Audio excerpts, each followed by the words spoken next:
আসসালামু আলাইকুম প্রিয় ষষ্ঠ শ্রেণীর শিক্ষার্থী বন্ধুরা, আজকে আমি তোমাদেরকে আলোচনা করব গণিত বইয়ের অনুশীলনী 1.2 এই অধ্যায়টা নিয়ে। এর আগে আমরা 1.1 অধ্যায়টা নিয়ে আলোচনা করেছি।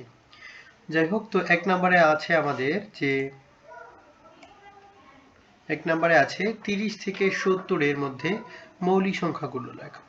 এখন এর আগে হচ্ছে আমাদের মৌলিক সংখ্যাগুলো কাকে বলে এগুলো সম্পর্কে একটু জানতে হবে। আমি তোমাদেরকে একটু সংখ্যাটা বলে দিচ্ছি, সংজ্ঞাটা চাইলে লিখে নিতে পারো অথবা আমিও লিখে দিচ্ছি। ওকে, আমি তোমাদেরকে লিখে দেই।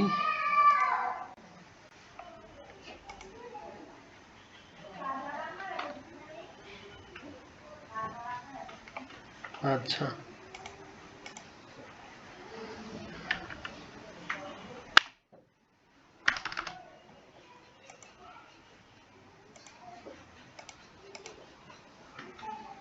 এখানে লিখে দিচ্ছি যে যে সংখ্যাকে 1 এবং ওই সংখ্যা ছাড়া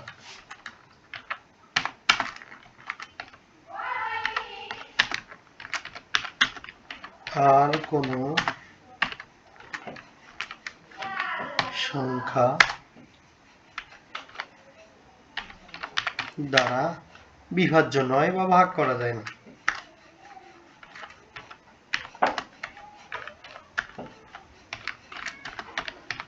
না, তাকে মৌলিক সংখ্যা বলে।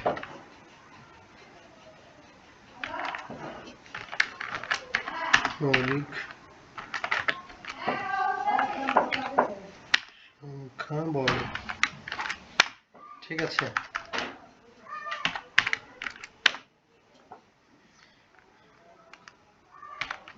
আচ্ছা, অর্থাৎ যে সংখ্যাটাকে 1 এবং ওই সংখ্যা ছাড়া আর কোনো সংখ্যা দিয়ে ভাগ করা যাবে না, এটাই হচ্ছে মৌলিক সংখ্যা। আমি তোমাদের কয়েকটা উদাহরণ দিলেই বুঝতে পারবে। আচ্ছা, মনে করো এই যে 15 একটা সংখ্যা নিলাম।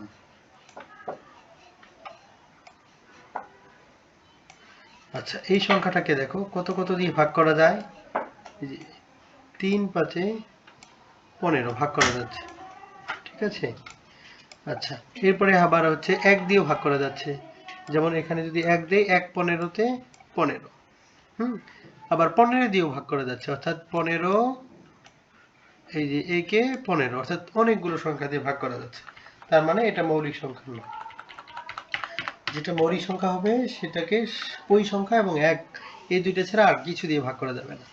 যেমন আমি উদাহরণ হিসেবে যদি বলি, মনে করো 5 একটা সংখ্যা, ঠিক আছে। এই 5টাকে কিছু দিয়ে ভাগ করা যাবে? কিছু দিয়ে যাবে না। এরপরে মনে করো এই যে 23 একটা সংখ্যা, 23, এটাকে অন্য কিছু দিয়ে ভাগ করা যায় না। 1 23 23 আর 23 23, এই দুইটা ছাড়া আর কিছু দিয়ে ভাগ করা যায় না।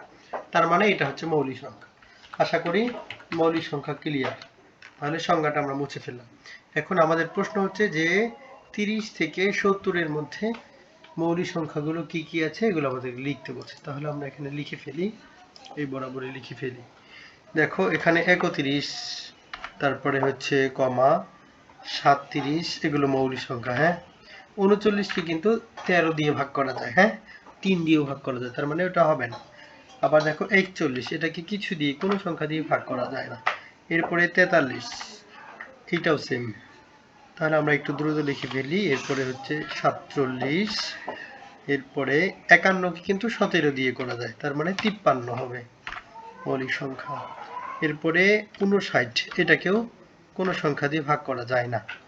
এরপরে 61, এটাকেও কোনো সংখ্যা দিয়ে ভাগ করা যায় না, মৌলিক সংখ্যা। আর একটা, যেহেতু আমাদের 70 পর্যন্ত লিখতে বলছে, 67, এগুলোই আছে। ওকে, আচ্ছা। এখন দেখো সহমৌলিক জোড়া নির্ণয় করো, অর্থাৎ এগুলো পরস্পর সহমৌলিক কিনা আমাদেরকে যাচাই করতে হবে। আচ্ছা, তাহলে আমরা যাচাই করি।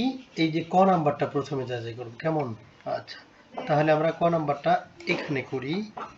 যেহেতু ক নাম্বারটা করব, আমরা ব্র্যাকেট দিয়ে নিলাম। দেখো প্রথমে হচ্ছে আমরা গুণনীয়ক নির্ণয় করব।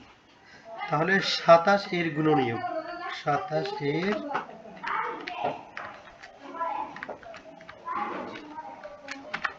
27-এর গুণনীয়কগুলো কি কি হয়?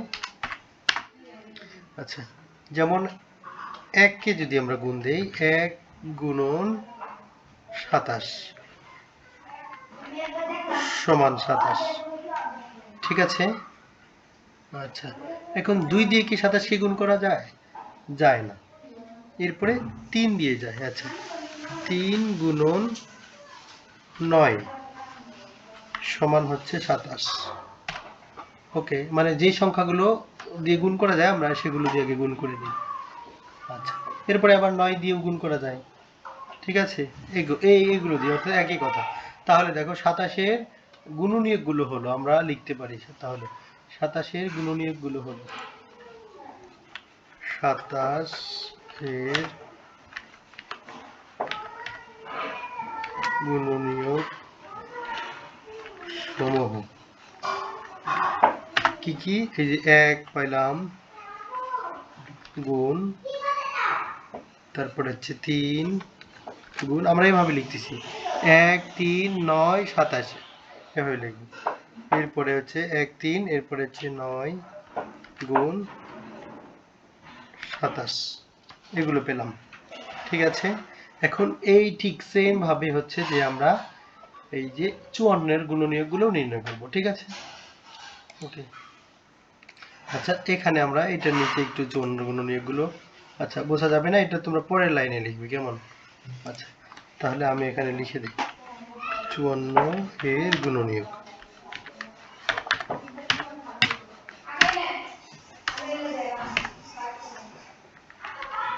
গুণনীয়ক, আচ্ছা, 54-এর গুণনীয়ক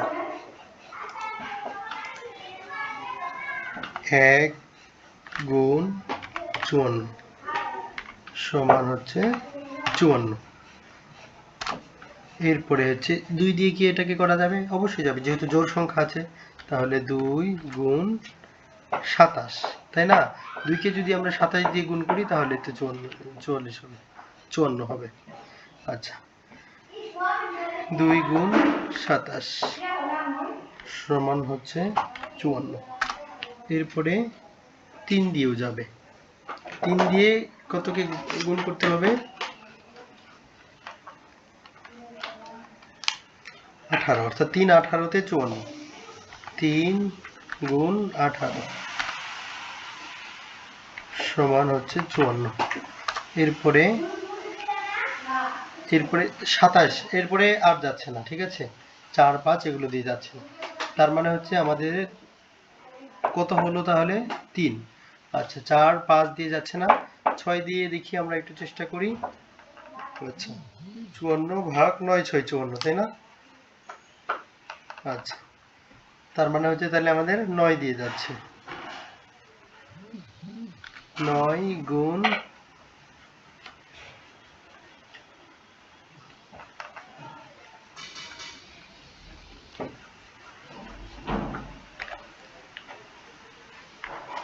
54। আচ্ছা, এগুলোই যাচ্ছে। তাহলে আমরা এখন লিখব যে 27-এর গুণনীয়ক সমূহ যেভাবে লিখেছিলাম ঠিক এটা ওইভাবে লিখব যে 54-এর গুণনীয়ক সমূহ।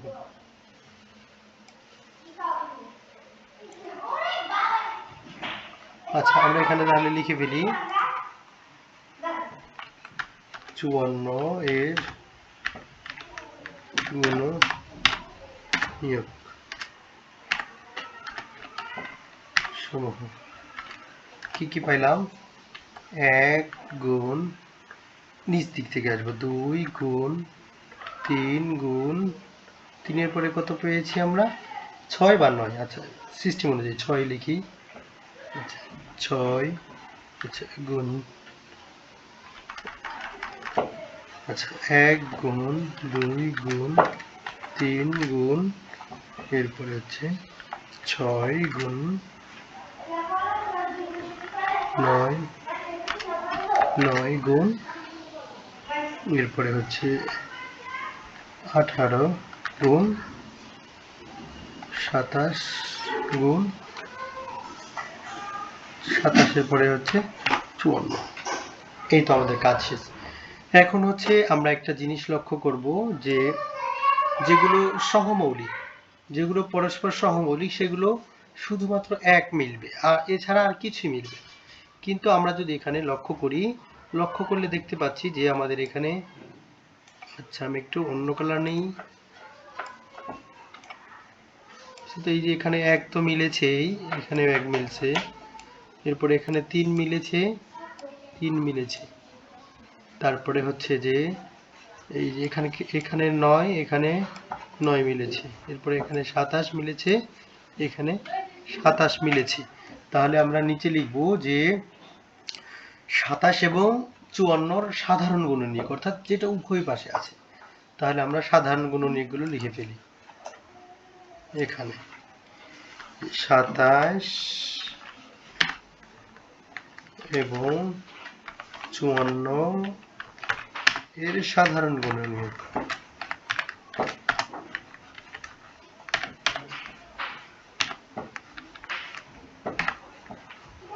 সাধারণ গুণনীয়ক সমূহ।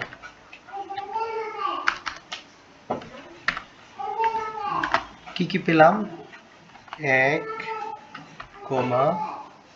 2 নাই, আমাদের হচ্ছে 1-এর পরে হচ্ছে 3 আছে, 3-এর পরে হচ্ছে 9, 9-এর পরে 27, আচ্ছা এগুলো পেলাম।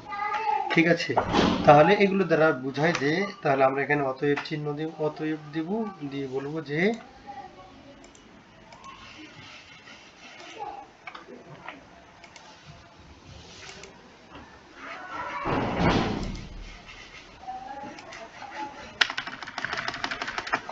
অতএব সহমৌলিক নয়।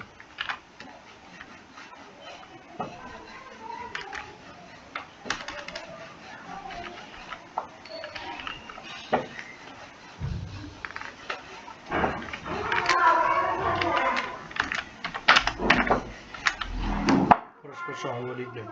ঠিক আছে, এই আশা করি একটা বুঝছো। এই একটা দিয়ে আমরা এখানকার সবগুলোই করতে পারবো। ঠিক আছে, আচ্ছা এখন নিচের কোন নির্দেশিত, আচ্ছা আজকে হচ্ছে আমাদের শুধু এই পেজটাই থাকুক, এর পরবর্তী দিনে আমরা বাকিগুলো করব। প্রতিদিন আমরা 1 পৃষ্ঠা করে করব। ঠিক আছে, সবাইকে ধন্যবাদ, সবাই ভালো থাকো, সুস্থ থাকো।